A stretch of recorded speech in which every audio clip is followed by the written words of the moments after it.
समाज के आखिरी व्यक्ति का नमक खाया है। मैं आज भगवान बिरसा मुंडा की इस धरती पर वो कर्ज चुकाने आया हूं। और जब मोदी की गारंटी होती है ना, तो आप जानते हैं वो गारंटी क्या होती है। मोदी की गारंटी यानी गारंटी पूरा होने की भी गारंटी। दशकों तक हमारे देश में सोशल जस्टिस, सामाजिक न्याय और सेक्युलरिज्म न जाने रोज सुबह शाम इसके गीत तो बहुत गाए, बयानबाजी बहुत होती रही। सच्चा सेक्युलरिज्म तभी आता है जब देश के किसी भी नागरिक के साथ भेदभाव की सारी संभावनाएं खत्म हो जाए। मोदी ने समाज के ऐसे वंचितों को अपनी प्राथमिकता बनाया, क्योंकि वो लोग हैं जिनके बीच में जिया हूं। मैंने कभी ऐसे परिवारों की रोटी खाई है। मैंने कभी ये शुरुआती मलाई मिली वो लोग कौन थे? ये सारे रसूखदार लोग हुआ करते थे, जो संपन्न लोग होते थे, जिनकी सरकार में पहुंच होती थी, पहचान होती थी। वो सुविधाएं और व्यवस्थाएं आसानी से जुटाते थे और सरकार का भी मन दिमाग ऐसा था, उन्हीं को ज्यादा देते थे। लेकिन जो लोग समाज में पीछे रहे थे, भारत की एक बहुत बड़ी आबादी मूलभूत सुविधाओं से वंचित थी। देश के करोड़ों गरीबों ने इस बात की उम्मीद भी छोड़ दी थी कि कभी उनका जीवन बदल पाएगा। और सरकारों का रवैया भी ऐसा था कि वो खुद को जनता का माई बाप समझती थी। हमने माई बाप की भावना से नहीं, बल्कि सेवक की भावना से आपके सेवक की तरह काम करना शुरू किया। आजादी के इतने दशकों के बाद भी 18,000 गांव ऐसे रह गए थे जहां बिजली नहीं पहुंची थी। 18वीं शताब्दी में जीने के लिए, अंधेरे में जीने के लिए मजबूर थे। उन्हें अंधेरे में जीने के लिए छोड़ दिया गया था कि मैं 1000 दिन में 18,000 गांवों तक बिजली पहुंचाने का कठिन संकल्प मैंने सार्वजनिक रूप से लिया था। और आज मुझे सर झुका करके कहना है कि ये आपके सेवक ने उस काम को समय पर पूरा कर दिया। आज झारखंड में रेलवे इंफ्रास्ट्रक्चर और कनेक्टिविटी के विस्तार के तहत कई रेल परियोजनाओं को शुरू किया गया है। आपको ये जानकर खुशी होगी कि झारखंड भी देश के 100% इलेक्ट्रिफाइड रेल रूट वाला राज्य बन गया है। इन परियोजनाओं के लिए मैं आप सभी मेरे झारखंड वासियों को बहुत सारी बधाई देता हूं। मेरे परिवारजनों, जनजातीय गौरव और संघर्ष के प्रतीक भगवान बिरसा मुंडा की गाथा हर देशवासी को प्रेरणा से भर देती है। झारखंड का कोना कोना ऐसे ही महान विभूतियों को उनके हौसलों और अनथक प्रयासों से जुड़ा है। तिलका मांझी, सिद्धू कान्हू, चांद भैरव, फूलो जानो, नीलांबर, पीतांबर उत्तरा जत्रा ताना भगत और अल्बर्ट एक्का जैसे अनेक वीरों ने इस धरती का गौरव बढ़ाया है। अगर हम आजादी के आंदोलन को देखें तो देश का ऐसा कोई कोना नहीं था जहां आदिवासी योद्धाओं ने मोर्चा नहीं लिया हो। मानगढ़ धाम में गोविंद गुरु के योगदान को कौन भूल सकता है।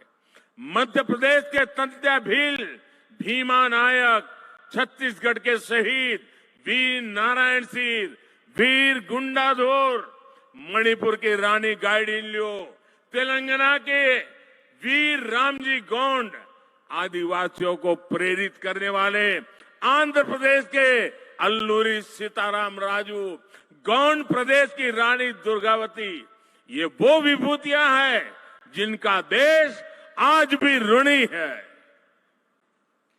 ये देश का दुर्भाग्य है कि आजादी के बाद ऐसे वीरों के साथ न्याय नहीं हुआ।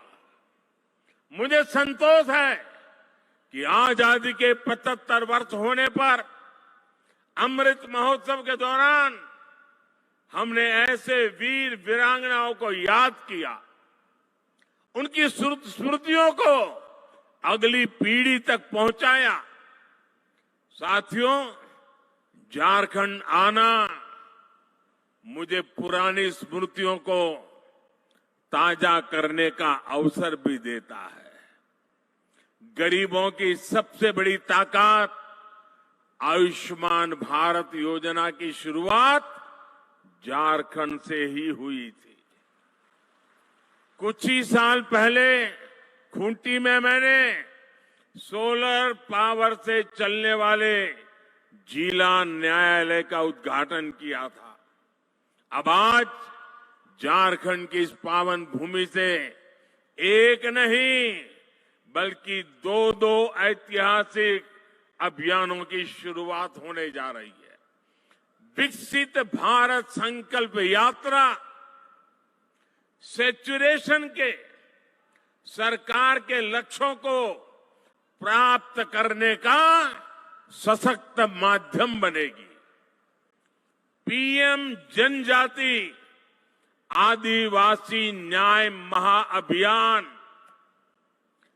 विलुप्त होने की कगार पर खड़ी जनजातियां, जिसे हम अब तक प्रिमिटिव ट्राइब के रूप में जानते हैं, उनकी रक्षा करेगा, उन्हें सशक्त करेगा। ये दोनों ही अभियान अमृत काल में भारत की विकास यात्रा को नई ऊर्जा देंगे। मेरे परिवारजनों, मुझे सरकार के मुखिया के तौर पर, हेड ऑफ द गवर्नमेंट के तौर पर अब 2 दशक से भी ज्यादा समय बीत गया है। देशवासियों की आकांक्षाओं को जानने का, समझने का मुझे बहुत करीबी से मौका मिला है।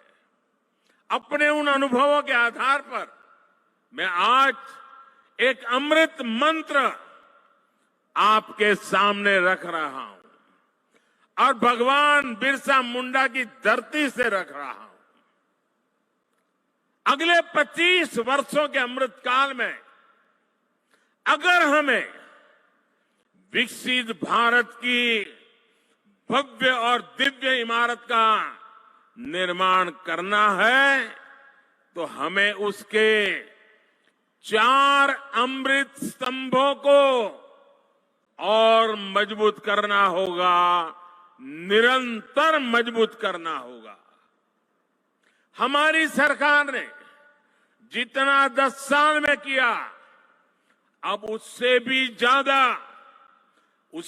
ज्यादा ऊर्जा के साथ हमें इन 4 अमृत स्तंभों पर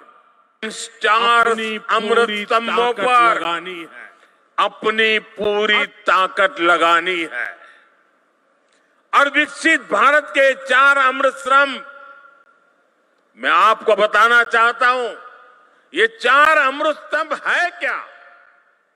पहला अमृत स्तंभ भारत की हमारी महिलाएं, हमारी माताएं बहनें, हमारी नारी शक्ति।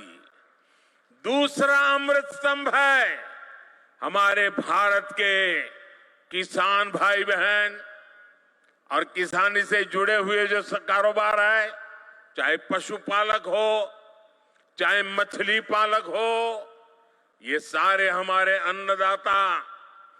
तीसरा अमृत स्तंभ भारत के नौजवान, हमारे देश की युवा शक्ति, जो आने वाले 25 साल में देश को नई ऊंचाई पर पहुंचाने वाली सबसे बड़ी शक्ति है। और चौथा अमृत स्तंभ भारत का मध्यम वर्ग, नियो मिडिल क्लास और भारत के मेरे गरीब भाई बहन। इन 4 स्तंभों को हम जितना मजबूत करेंगे, विकसित भारत की इमारत भी उतनी ही ऊंची उठेगी। मुझे संतोष है कि बीते 10 वर्षों में इन 4 स्तंभों को सशक्त करने के लिए जितना कार्य हुआ है, उतना पहले कभी नहीं हुआ। साथियों, आज तक और आजकल हर तरफ भारत की इस सफलता की चर्चा है कि हमारी सरकार के 5 वर्षों में 13 करोड़ से ज्यादा लोग गरीबी से बाहर निकले हैं।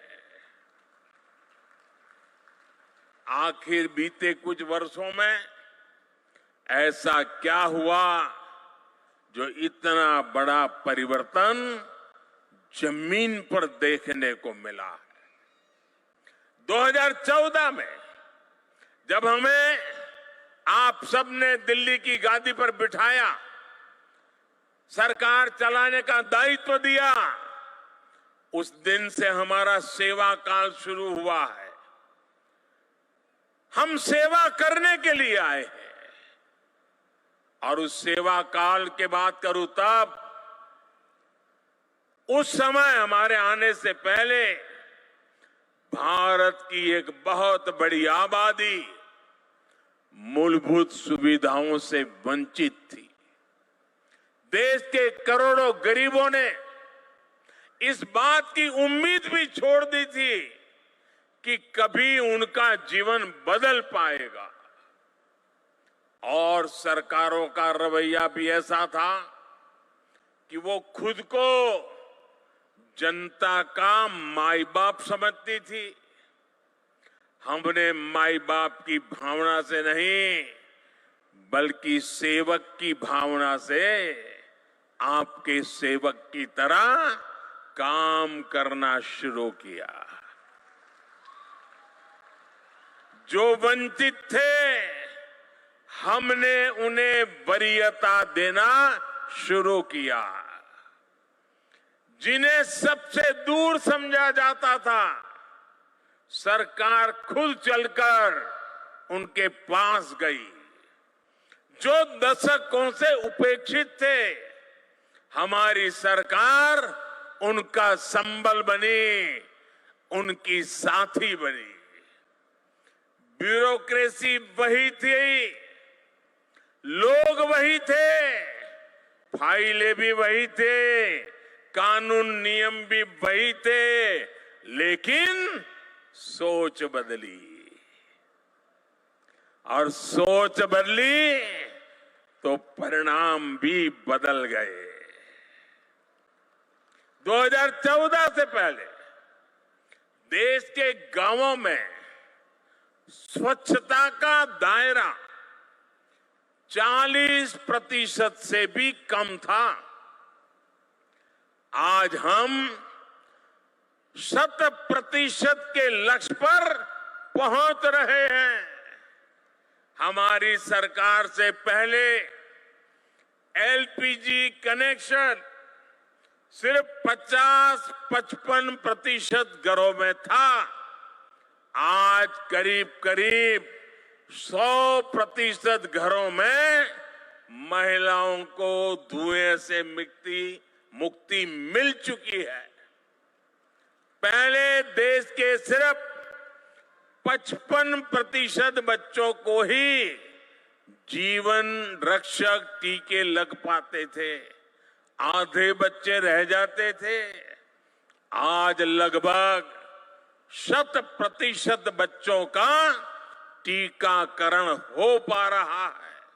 आजादी के बाद 7 दशकों में देश के सिर्फ 17% ग्रामीण परिवारों तक नल से जल की सुविधा थी। 20% भी नहीं। जल जीवन मिशन की वजह से आज ये भी 70% तक पहुंच रहा है।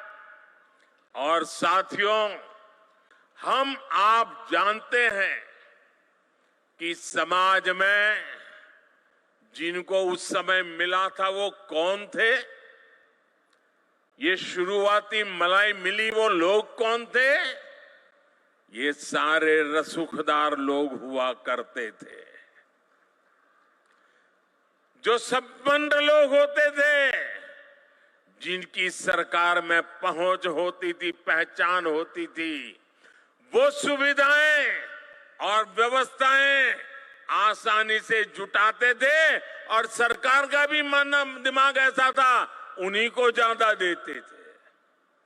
लेकिन जो लोग समाज में पीछे रहे थे, जो मूल सुविधाओं से वंचित थे, उन पर ध्यान देने वाला भी कोई नहीं था।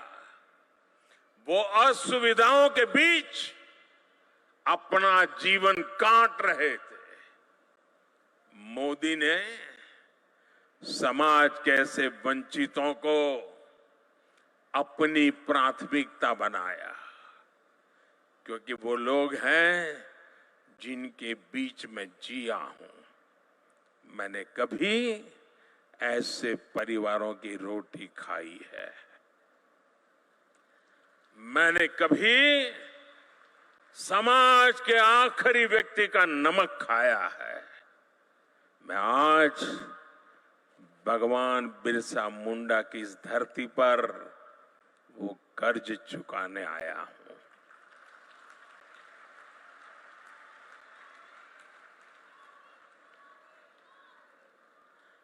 मेरे परिवारजनों, आमतौर पर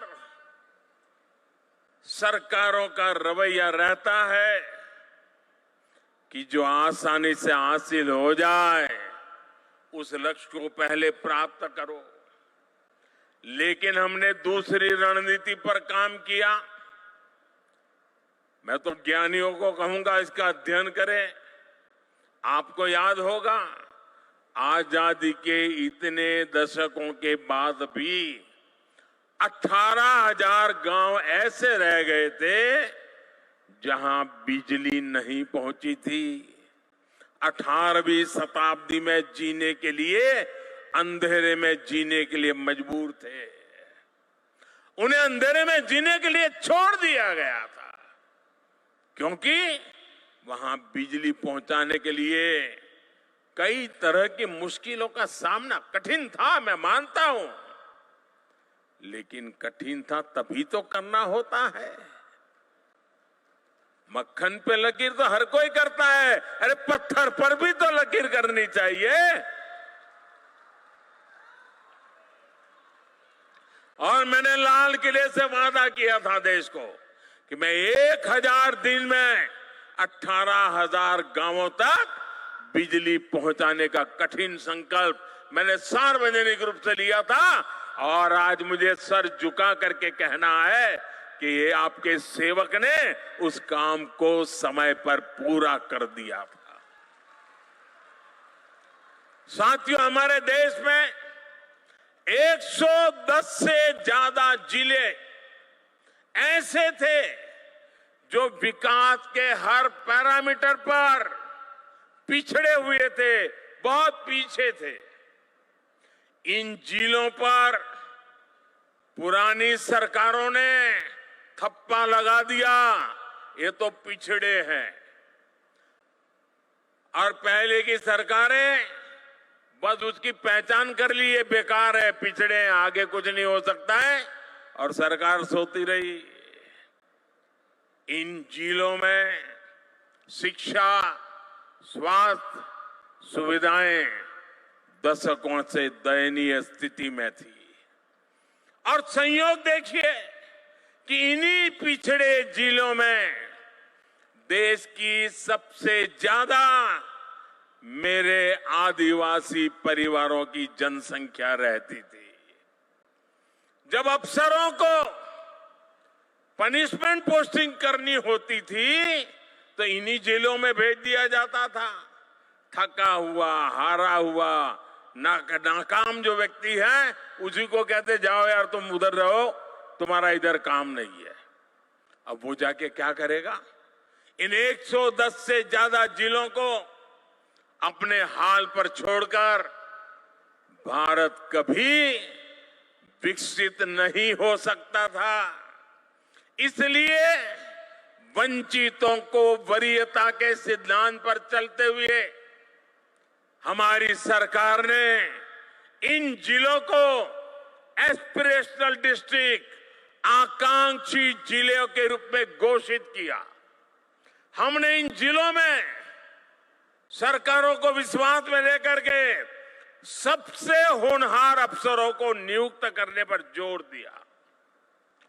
जिन जिलों में हम शिक्षा, स्वास्थ्य, सड़क ऐसे अनेक विषयों पर शून्य से काम शुरू करके सफलता के नए शिखर पर पहुंच रहे हैं। यहां झारखंड में भी ये अपना खूंटी समेत ऐसे कई जिले उस सूची में है। अब आकांक्षी जिला अभियान की सफलता को आकांक्षी ब्लॉक कार्यक्रम के जरिए इसका विस्तार किया जा रहा है। मेरे परिवारजनों, दशकों तक हमारे देश में सोशल जस्टिस, सामाजिक न्याय और सेक्युलरिज्म न जाने रोज सुबह शाम इसके गीत तो बहुत गाए, बयानबाजी बहुत होती रही। सच्चा सेक्युलरिज्म तभी आता है जब देश के किसी भी नागरिक के साथ भेदभाव की सारी संभावनाएं खत्म हो जाए। सामाजिक न्याय का भरोसा तभी मिलता है जब सबको बराबरी से, समान भावना से सरकारी योजनाओं का लाभ मिले। दुर्भाग्य से आज भी बहुत से राज्यों में कई गरीब हैं जिनके पास योजनाओं की पर्याप्त जानकारी नहीं है। कई ऐसे भी गरीब हैं जो योजनाओं का लाभ लेने के लिए भाग दौड़ करने में सक्षम नहीं है। आखिर कब तक हम उन्हें उनके हाल पर छोड़े रहेंगे? इसी दर्द में से, इसी पीड़ा में से, इसी संवेदना में से ये एक सोच निर्माण हुई है और इसी सोच के साथ अब आज से विकसित भारत संकल्प यात्रा शुरू हो रही है। ये यात्रा आज 15 नवंबर भगवान बिरसा मुंडा की जन्म जयंती 15 नवंबर से शुरू करके अगले साल 26 जनवरी को तक उसको चलाया जाएगा। इस यात्रा में सरकार मिशन मोड में देश के गांव-गांव जाएगी। हर गरीब, हर वंचित को सरकारी योजनाओं का जो हकदार है उसके हक के लिए उसको लाभार्थी बनाया जाएगा, उसको इस योजना पहुंचे उसकी व्यवस्था की जाएगी। और आपको याद होगा, मेरे मीडिया के कुछ मित्रों को मालूम नहीं रहता है, 2018 में भी मैंने एक प्रयोग किया था। केंद्र सरकार ने ऐसे ही एक ग्राम स्वराज अभियान चलाया था और मैंने भारत सरकार के 1000 अफसरों को गांवों में भेजा था। एयर कंडीशन कमरों से निकाल करके 1000 अफसर गांवों में जाकर के बैठे थे। इस अभियान में भी हम 7 प्रमुख योजनाओं को लेकर हर गांव तक गए थे। मुझे विश्वास है कि ग्राम स्वराज अभियान की तरह ही हमें विकसित भारत संकल्प यात्रा में भी हर गांव जाकर के ऐसे हर हकदार को मिलकर के इस योजना को सफल करने का प्रण लेकर के निकलना है। और जब भगवान बिरसा की धरती से निकलते हैं तो सफलता अवश्य मिलती है। मैं वो दिन देख रहा हूं जब हर गरीब के पास मुफ्त राशन देने वाला राशन कार्ड होगा, जब हर गरीब के पास उज्ज्वला का गैस कनेक्शन होगा, सौभाग्य का बिजली कनेक्शन होगा और नल से जल होगा। मैं वो दिन देख रहा हूं जब हर गरीब के पास 5 लाख रुपए तक का मुफ्त इलाज देने वाला आयुष्मान कार्ड होगा, जब हर गरीब के पास उसका अपना पक्का घर होगा। मैं वो दिन देख रहा हूं जब हर किसान केंद्र सरकार की पेंशन योजना से जुड़ जाएगा, जब हर मजदूर पेंशन योजनाओं का लाभार्थी हो जाएगा, जब हर पात्र नौजवान मुद्रा योजना का लाभ ले सकेगा और एक एंटरप्रेन्योर बनने की दिशा में कदम रखेगा। विकसित भारत संकल्प यात्रा एक तरह से देश के गरीबों को, देश की माताओं बहनों को, देश के नौजवानों को, देश के किसानों को मोदी की गारंटी है।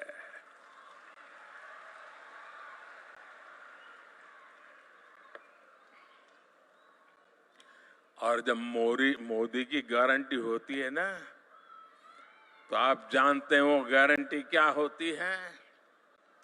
मोदी की गारंटी यानी गारंटी पूरा होने की भी गारंटी।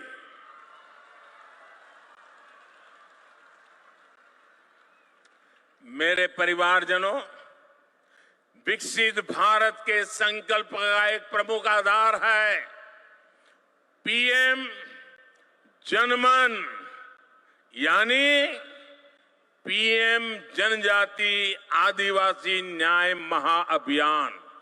सामाजिक न्याय जनरल बातें हुई, मोदी हिम्मत करके निकला है आदिवासी न्याय अभियान को लेकर के। आजादी के बाद कई दशकों तक आदिवासी समाज को लगातार नजरअंदाज किया गया। मैं अटल जी की सरकार थी जिसने आदिवासी समाज के लिए अलग मंत्रालय बनाया, अलग से बजट बनाया। हमारी सरकार के दौरान अब आदिवासी कल्याण का बजट पहले के मुकाबले 6 गुना तक बढ़ चुका है। पीएम जनमन योजना का नाम रखा है पीएम जनमन। पीएम जनमन यानी पीएम जनजाति आदिवासी न्याय महाअभियान। इसके तहत अब हमारी सरकार उन आदिवासी भाई बहनों तक पहुंचेगी जिन तक अभी नहीं पहुंचा गया। ये वो जनजातीय समूह है, हमने कह तो दिया वो प्रिमिटिव ट्राइब्स है, जिनमें से ज्यादातर अब भी जंगलों में रहने के लिए मजबूर है। उन्होंने रेल की देखने की बात छोड़ो, आवाज भी नहीं सुनी है। देश के 22,000 से ज्यादा गांवों में रह रहे ऐसे 75 जनजातियां, वो 75 जनजातीय समुदाय की, प्रिमिटिव ट्राइब्स की पहचान हमारी सरकार ने की है।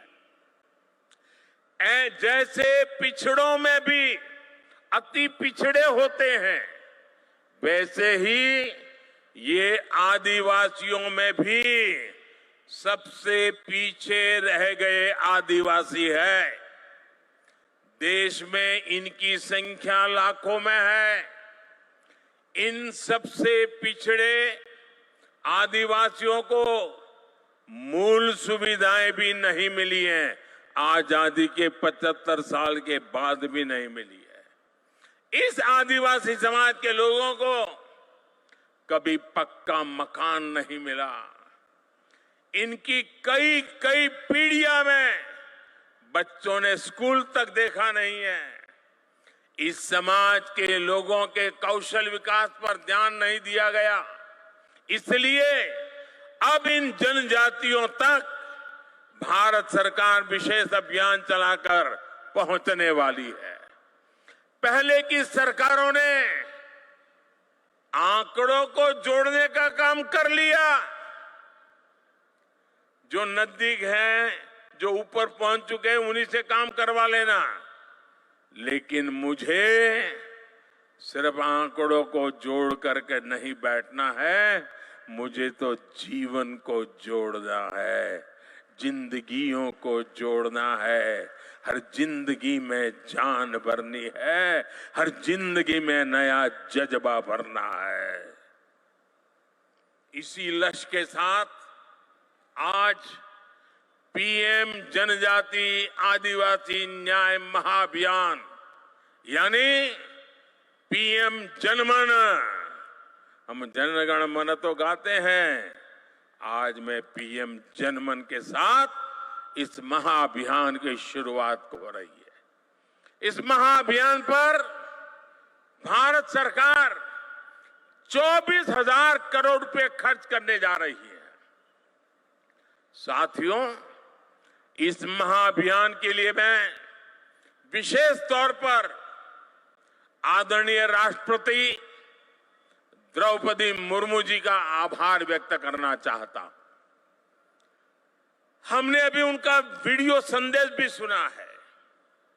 जब वो यहां झारखंड में राज्यपाल थी और उससे पहले जब ओडिशा में भी वो मंत्री के रूप में काम करती थी, सामाजिक कार्यकर्ता के रूप में काम करती थी, तो ऐसे आखिरी छोर पर रहने वाले आदिवासी समूहों को आगे लाने के लिए वो दिन रात प्रयास करती रहती थी। राष्ट्रपति बनने के बाद भी वो राष्ट्रपति भवन में ऐसे समूहों को सम्मान के साथ बुलाती रही, उनकी समस्याओं को समझ करके उसके उपाय की चर्चा करती रही। मुझे विश्वास है कि उन्होंने हमें जो मार्गदर्शन दिया है, उन्होंने हमें जो प्रेरणा दी है, उनकी इस प्रेरणा से हम ये पीएम जनमन, पीएम जनजाति आदिवासी न्याय, आदिवासी न्याय, आदिवासी न्याय महाअभियान में जरूर सफल होंगे। मेरे परिवारजनों, हमारी राष्ट्रपति Draupadi Murmu ji women lead development का भी प्रेरक प्रतीक है। बीते वर्षों में जिस तरह भारत ने पूरी दुनिया को नारी शक्ति के विकास का मार्ग दिखाया है, वह अभूतपूर्व है। ये वर्ष माताओं, बहनों, बेटियों की सुविधा, सुरक्षा, सम्मान, स्वास्थ्य और स्वरोजगार के रहे हैं। ये हमारे झारखंड की बेटियां खेलकूद में जो नाम कमा रही है ना, सीना चौड़ा हो जाता है। हमारी सरकार ने महिलाओं के जीवन के हर पड़ाव को ध्यान में रखते हुए उनके लिए योजनाएं बनाई।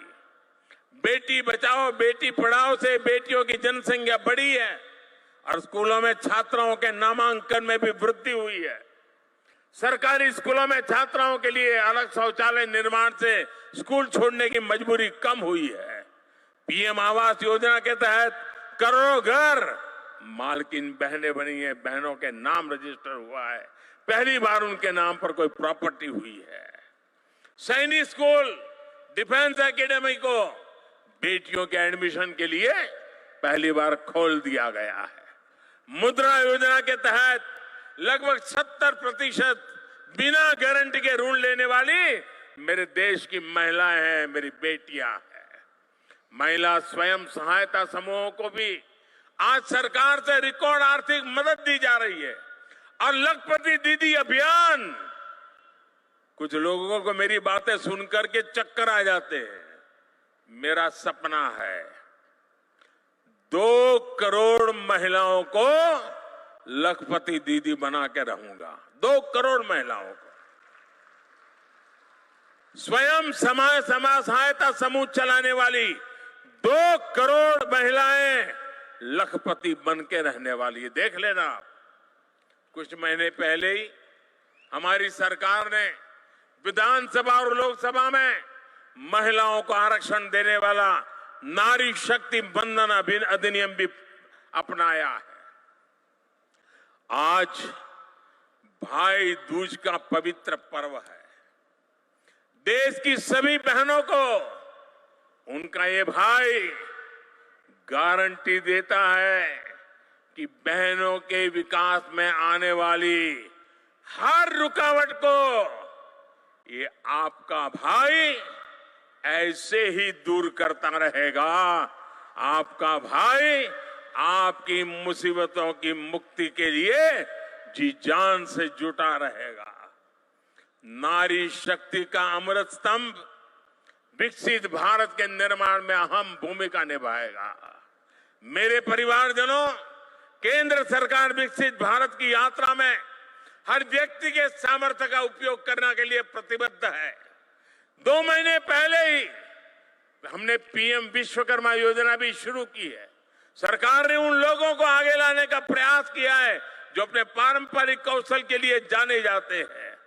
कुम्हार हो, लोहार हो, सुतार हो, सुनार हो, मालाकार हो, राजमिस्त्री हो, बढ़ई हो, अरे कपड़े धोने वाले हो, कपड़े सिलने वाले हो, जूते बनाने वाले हो, ऐसे हमारे साथी, ये हमारे विश्वकर्मा साथी, इस योजना के तहत विश्वकर्मा साथियों को आधुनिक ट्रेनिंग मिलेगी और ट्रेनिंग के दौरान उनको पैसा मिलेगा, उनको अच्छे नए औजार मिलेंगे, नई टेक्नोलॉजी मिलेगी और इस पर 13,000 करोड़ रुपए खर्च किए जाएंगे।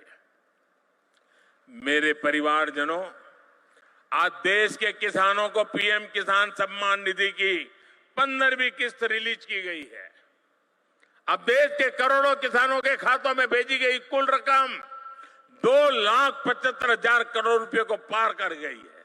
आप में से जो किसान यहां बैठे होंगे उनके मोबाइल पर मैसेज आ चुका होगा कि 2,000 रुपया आपके खाते में जमा हो गया है।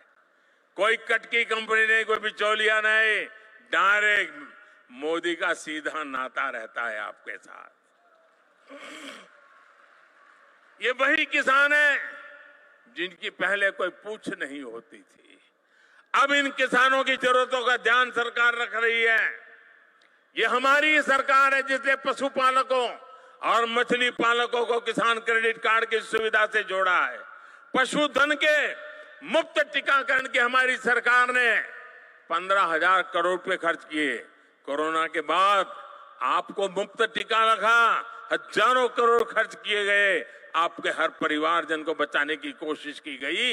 इतना ही नहीं, अब 15,000 करोड़ रुपया खर्च करके मुफ्त में पशु का टीकाकरण भी हो रहा है। आप भी इसका फायदा उठाइए। मछली पालन को बढ़ावा देने के लिए अभी मैं यहाँ एक प्रदर्शनी लगी है, एक 1.5 लाख रुपए वो मछली और उसमें से मोती बनाने का काम कर रहे हैं। मत्स्य संपदा योजना के तहत आर्थिक मदद दी जा रही है। आज देश में 10,000 नए किसान उत्पाद संघ एफपीओ बन रहे हैं। इससे किसानों की लागत कम हुई है और बाजार तक पहुंच आसान हुई है। हमारी सरकार के प्रयासों से इस वर्ष इंटरनेशनल मिलेट ईयर मनाया जा रहा है। मोटे अनाज को श्री अन्न की पहचान देकर विदेश के बाजारों तक पहुंचाने के लिए पूरी तैयारी हो रही है। इसका भी लाभ हमारे आदिवासी भाई बहनों को होगा। साथियों, सरकार के इन चौतरफा प्रयासों से झारखंड जैसे राज्यों में नक्सली हिंसा में भी कमी आई है। 1-2 साल में झारखंड की स्थापना के 25 साल पूरे होने जा रहे हैं। ये झारखंड के लिए बहुत ही प्रेरणादायी समय है। इस माइलस्टोन पर झारखंड में 25 योजनाओं के सैचुरेशन का लक्ष्य लेकर काम शुरू किया जा सकता है।